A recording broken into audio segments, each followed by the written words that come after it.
we cannot finish the day off without getting the post-game reactions. I want to hear what the teams is talking about, what's on y'all mind, how y'all feel, just got the W, like, how we feeling, man? Where y'all heads at, bro? We're going to start off with Jaime Jaquez, and then we're going to go into Erik Spoelstra. Then there's going to be a little Delon Wright in there and a little bit of Bam. And a great game for you. Talk to us about what it took for you guys to win this game. It just took a lot of togetherness. You know, we had some bodies down. Our game plan was to just come together, win it for those guys who aren't here with us right now. Shout out to Nico, Jimmy, TB, all those guys. It's for you. Type shit. Good shout out there, Jaime. 20 points bro, we for did you this in for the y'all, second man. half. You looked like you really were able to get into rhythm after some cuts in the first half. Yo, like, what would have happened? Like, how would the game have gone if all them niggas played? Do we lose because it's too much going on? Do we win because we have all our firepower? Like, I'm so curious to know, man. Ball was in your hands a lot with some advantageous matchups. Yeah, I mean, I just thank my coach for trusting in me and my teammates for trusting in me. Just try to make 26 the right play every points, 12 for 17, yeah, right 4 rebounds. Jaime, you play with incredible confidence tonight, no matter who is defending you.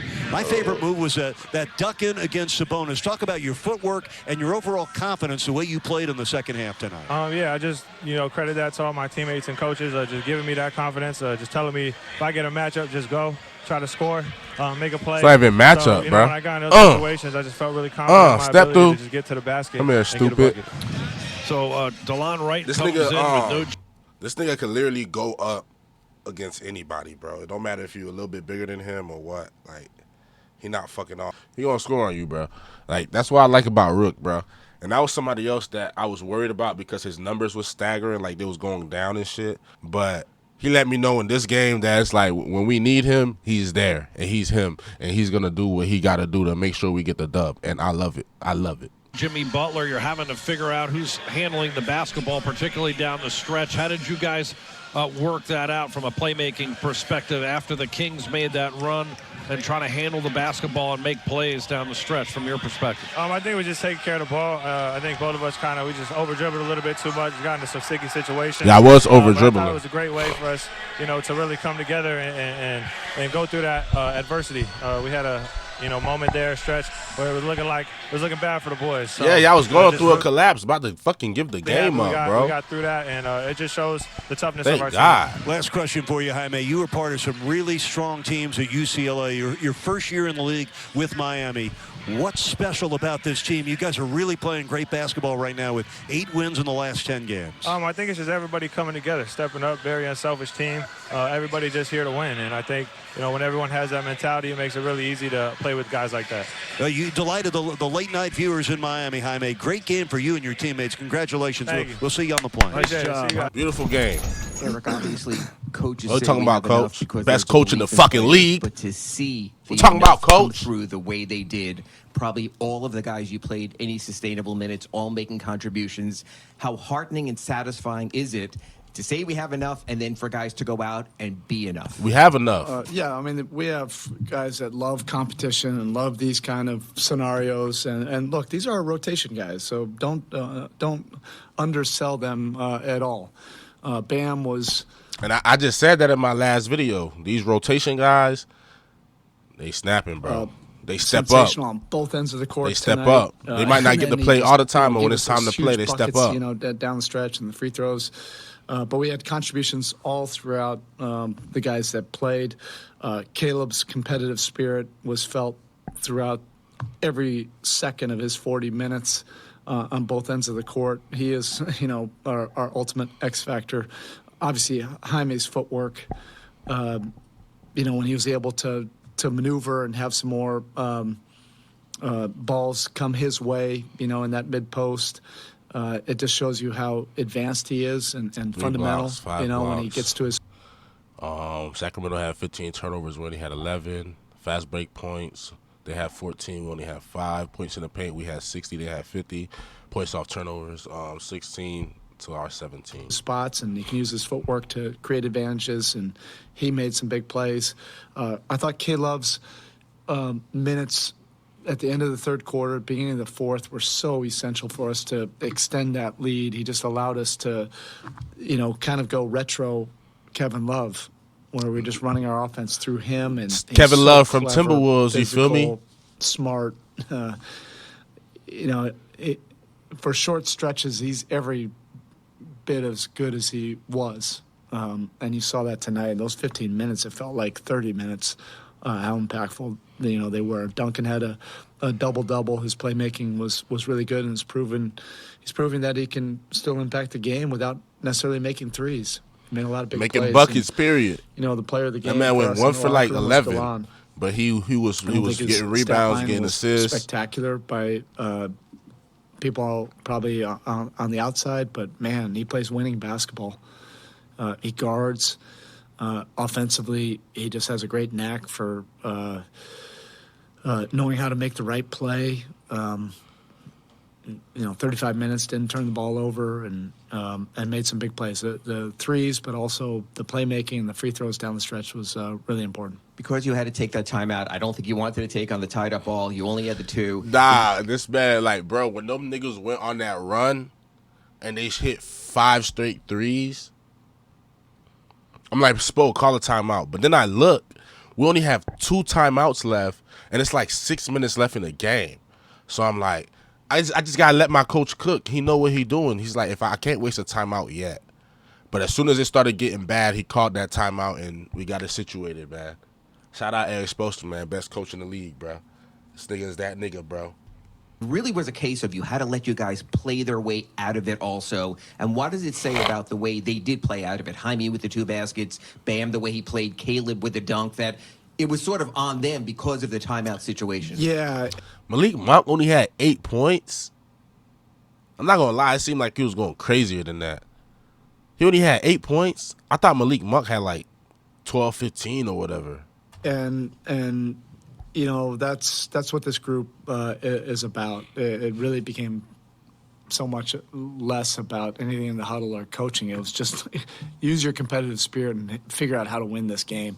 They went to that 1-2-2 after we got up 20, and that flattened us out. And I thought that was a really good move on their part. And then our guys have a competitive edge. Just to get desperate to try to find a way to win, and that's what it was at the end. It wasn't necessarily pretty. It was just finding different advantages offensively, and that was mostly Bam or Jaime in that mid post versus whatever that defense was, and they were able to make some plays. And sometimes in this league, that's what it's about, is just your competitive spirit to overcome a lot of different things and find a way to win at the end. Type shit.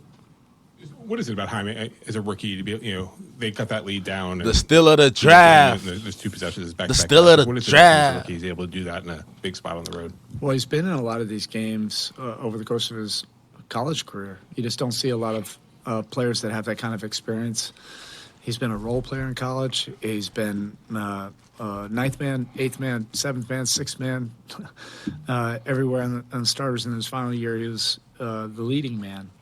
We think that stuff matters. You learn how to win. You learn how to impact winning in all the different roles. But he's also mature and experienced with a lot of NCAA tournament games.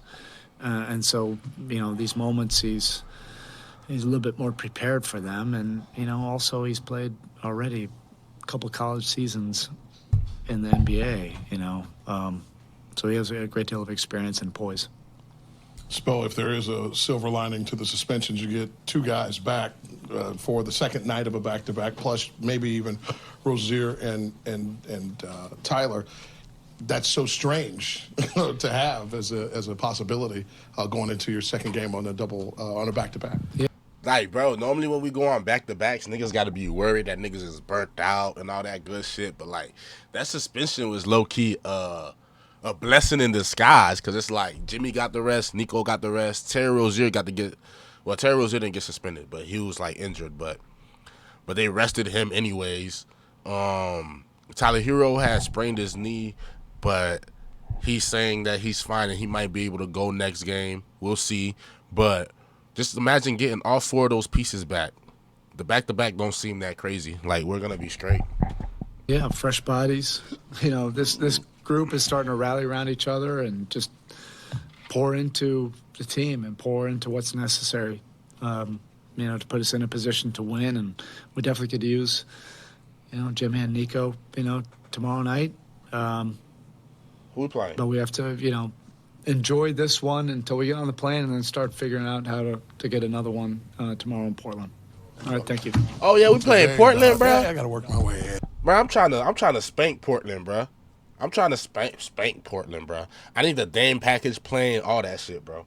Like what? Portland did us so dirty, bro. Portland did us so dirty, bro. Them dirty bastards. Those dirty motherfuckers. Those dirty cocksuckers. I fucking hate Portland. I fucking hate the front office over there, bro. I'm gonna do them niggas so dirty tomorrow, bro. So, guys, bro, whatever y'all could do, bro, I need like a 30-point win, bro. I'm trying to beat the brakes off the fucking Portland Trailblazers, bro. On God, I am, bro. What you gotta say, my boy Delon? And earn run minutes, and then everything changes, and you get your first appearance as a start, and then Spo let us know you get the game ball because of it. Obviously, leading from the lead guard position and taking care of the ball and defending the way that you did was so critical. Yeah, first game I really, got real minutes in about a month.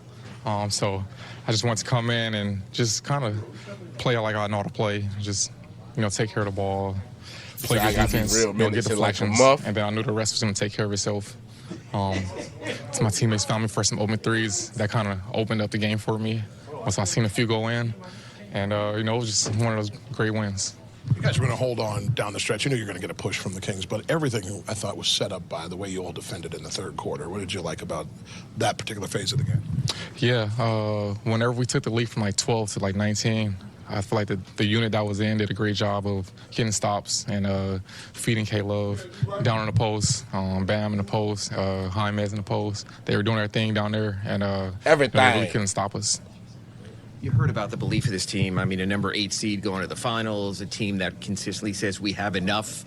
Do you believe a little bit more after living it with, 3 guys suspended, 4 guys injured, and yet here you are against a quality Western contender? Yes. Come away with a W.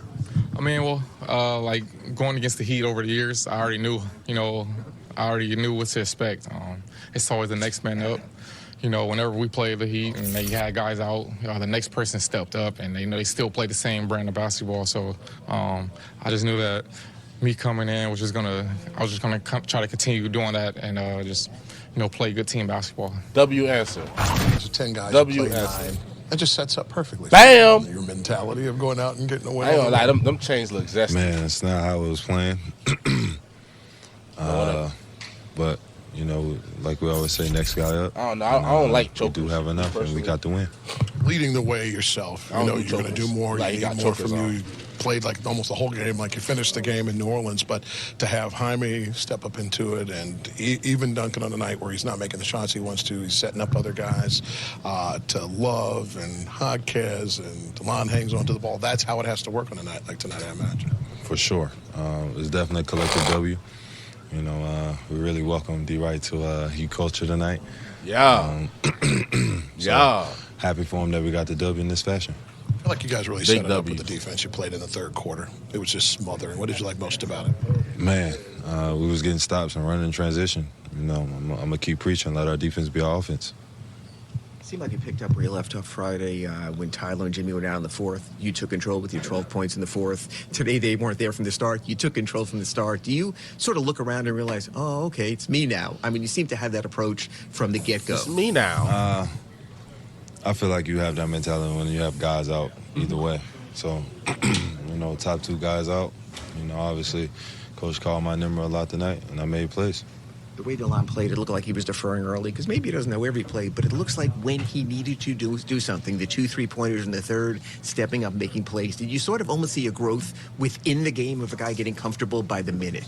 Yeah, and that's also all of us being in this area telling them be aggressive, make plays. We didn't bring you here for nothing, and take advantage of our opportunity. You got to start tonight. Heavy on the we didn't bring you here for nothing. We brought you here to ball the fuck up. And I told him from the get-go, man, take advantage of the opportunity. Now we'll see. Oh, we got our post-game interview, man. But We got Portland tonight. I'm gonna make my game prediction for Portland tonight. Fuck all that extra shit. I want to beat the fuck out of Portland. So I need the score to be 120 to fucking 90. Our way.